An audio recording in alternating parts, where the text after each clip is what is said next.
เมยสุงค่ะมื้อนี้เป็นวันที่19เดือนธันวาคมที่8ปี2026ในตอนในข่าวใส่มะขอมีข่าว2ตอนเดี๋ยวมาเปิ้นเผาค่ะ ออนต้าเปิ้นได้ได้ก่อเข้ามาถ่อมด้วยข่าวโคในค่ะในก่อหลากๆหลายๆค่ะนะมีโพจายก่อหนึ่งค่ะอยู่ๆในก่อกันโต้เฮคาลาเนาะเอาตั้งกวนปอดตั้งในเนี่ยค่ะพี่น้องเฮาเขากว่าปาดห้วยดีเกตุพลาเป็นเจ้าค่ะเลือเสนั้นก้วยมก้าในพายอ่อนโคตรอ่าขนหางพลาเป็นเจ้าเนี่ยค่ะเมื่อวันที่18เดือนธันวาคมที่8ปี2026ใน มีข่าวเงาออกมาว่าตั้งฝ่ายผู้สื่อข่าวเนาะก็เลยลงปึ้นดีกว่าต้องถามมนต์จ้างเจ้าที่ในวัดเกียงค่ะตั้งฝ่ายมนต์จ้างเจ้าเนี่ยก็เลยอ่อนเอากว่าตุ้ยตีหิมห้อมดีอันเป็นนั่นค่ะเนาะก็เลยกว่าโคบโทบหันโกนปอดตั้งในสี่ลำแต่ค่ะอันในก็เอาปาดป้ายไว้อยู่ที่เกตุพระเป็นเจ้าเนี่ยค่ะเนาะเป็นพระกิ้งเนี่ยค่ะอ้อม คิมฮ้อมอันเป็นโหนหางพระราเป็นเจ้ากิ้งไว้อยู่จังได๋ค่ะนะเป็นนำลงไว้เฮ็ดจังได๋นั่นน่ะอ้ายเกี้ยงว่าเป็นนำพายอ่อนของโพจ้ายก้อนนั้นมาพายไว้เฮ็ดให้อ้อ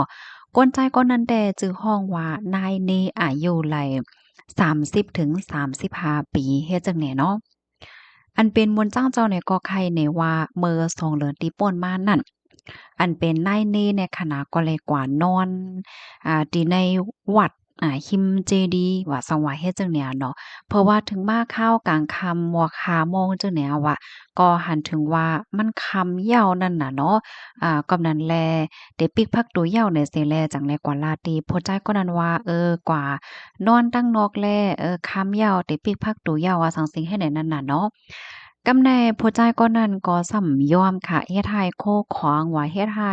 ป้านอันเปิ้นกว่าโลหมอกกว่าไต้เต้นไต้หังเฮ็ดจั่งเนี้ยเนาะอันเป็นป้านหมอกป้านหังอันหังเคิงไว้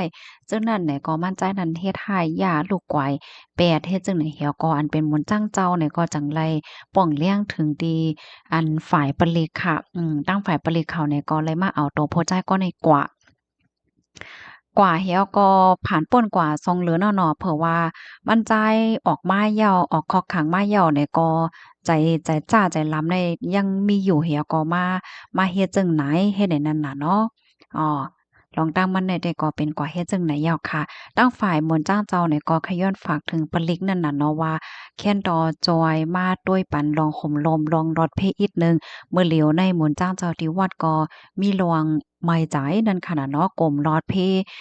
โกว่าอันเป็นโพจ่ายก่อนใดเนี่ยมันเตใจจ้าใจลำใจจับแป้นไว้เฮก็มาเฮ็ดมาสังเสเมียวๆห้าเฮ็ดในนั้นน่ะเนาะคอมเมนต์ตอนในก็ค่ะเลยไปมาที่ห้องการข่าวสดออกไว้เนี่ยค่ะพี่น้องเฮาข่าวถอมข่าวเงาโหนยาวหันถึงจึงหือพวงค่ะอันผู้จ่ายก็ได้เอากลปอดกว่าป้ายไว้ในเป็นตีเกตุพระเป็นเจ้าในห้องจังไหนจ่องแม่นค่ะอ๋อเนี่ยค่ะเนาะหันเนี่ยก็เป็นอันลีตกอกตกใจได้แต่เมืองก้นเนี่ยก็มีจดมีจี้หนาเฮ็ดให้ค่ะเนาะพี่น้องค่ะป่วนว่าผู้ใจก็ในเตไลรับพรปังจึงหือพองค่ะเนาะอิงเนอลองเฮ็ดตั้งสร้างมันใจปอกในเเฮ็ดแหน่เนาะพี่น้องเฮาเขามีลองตั้งหยุ่มแย้มจึงหือเนี่ยค่ะเนาะก็อบลัดไข่ในกันไล่เฮ็ดจังไหนอ้อลูกดีข่าวเงาโหนในเสแลกำในเฮาค่ะมาถ่อมด้วยข่าวเงาเที่ยงตอนหนึ่งค่ะก้นหมูเจก้นหนึ่งย่าซึกขางในเอากองยื้อแลก้นหวานพร้อมกันเสียก็กว่าย่าแปดเก็กหลานเขาตีเว้งหมู่เจเมืองใต้ปอดห้องนั่นก้นซึกขาง KIA อันไปเก็บขวัญเอากองยื้อใส่ก้นเมืองและรับรองตั้งเจ๊พาวแห้งแลก้นวานเขาอ่ำห้านใจเสียก็พร้อมกันกว่าย่าแปดเก็กหลานเขาในยาวขาบ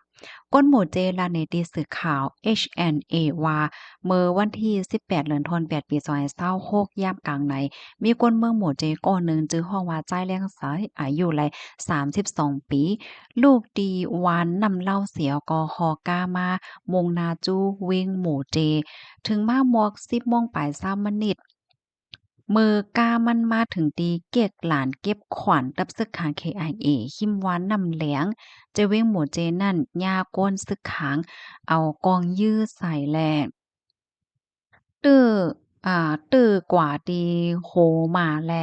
ป้าเหนือโหอกมั่นใจเสียก็ไหลเตื้อจีบขาวแห้งค่ะเมื่อเหลียวก็เลยยดยาโตไว้อยู่ดีโคงยาในไว้นั้นยาวก้นวานขาวอำหันใจร้องในเสียก็พร้อมกันกว่ายาแปดเกียกหลานเก็บขวัญซึกขังนั่นในตีเกียกหลานหิมวานน้ำเหลียงนั่นมีก้นซึกขังบอก17กอบอันมีปาไตตับจุ่มเก่า ตับมหาโฮกปักเศร้าไว้เกี่ยวกับเลยร้องในเสียก็ฝ่ายซึกขางเขาแต่เอาปนพรจึงหือเตเฮ็ดปันตลาเพ่งเป้งจึงหือในนั้นแต่อำไปไลโหจอมในสื่อตรงก้นหมู่เจกำพองได้ก็เตรียมต่างว่าซึกขางเขาหามเฮตากดทัดก้ามันว่าในเซตะมันใจอ่ำกึดปันแลจังย่ายื้อว่าในค่ะข้อมูลตอนในก็คาลิปีมาที่ห้องการข่าวเงาหางเสียงใต้เตรียมต่างไว้ค่ะ source ข่าวได้ก็ Homeland News Agency นะคะพี่น้องเฮาเขาถอมข่าวเงาโหนยาวหันเทินจังหือพองค่ะอันนี้ก็ได้เลยว่าเป็นข่าวเงาอันหลีตกอกตกใจเนี่ยค่ะเนาะเฮียงแลถึงขั้นที่ยื้อกันเฮ็ดจังเนี่ยเนาะ อืมปะยอก็ข้าวใส่หมอหอมแปลกใจได้เดะค่ะนะซึกคางอันนี้เป็นติเว้งหมูเจเนาะซึกคางซ้ำหือมามีไว้ติเว้งหมูเจอันแน่ผู้ใดไผฮู้ก็จอยลัดปันไลเนี่ยค่ะเนาะเพราะว่าเฮาค้ามาด้วยเมืองใต้เนี่ยนะเมืองใต้ปอดของแน่ม่วนตั้งก็ชื่อเสียงใหญ่ลือหลังค่ะเนาะเป็นเมืองที่อันติดจับแลนลิ้น